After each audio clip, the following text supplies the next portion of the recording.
হানানো আমাদের বেশি সমস্যা মানে দারগা কিনা করে মানে মাত্রা দিলে মাস মাদে এক মাদে দে দে দিন নকুলা তো নকুলা ফারাতো তারাতো যাইয়ে না মানে তো মাগি খুঁজিয়ে না পারি তো তারা তুনো নাই মানুষের তুনো নাই তিন বাচ্চারে হতো দিয়া গিয়া গজম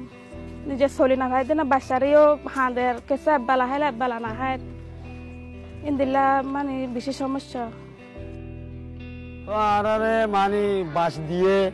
তালফাল দিয়ে তুই আর তো থাকি তো তার মতো আরো কান বর্ষা দায়ের তোমার আনি মতো উল্টাই লগিলে ওই তো উল্টাই যেতে লগিলে তোমার বড় তোমার হলে ঘোরা ঘাড়া বা সকল মরিব বুড়া বুড়ি মরিব তো স্যার মতো জিন্দি কেন আর তো বেশি বই লাগে বেশি ডর লাগে বেশি হর্ষত করিব মানে আর তো দিলাম মাঝে বইবে পানি গুণ তো খাইবার লাইনতে দূরত্ব যায় আনা করে পরিষ্কার তাইতে গা দিনে হারি আর তো ডর সময় শৈল দে সব সুতরা থাকে দেখিয়া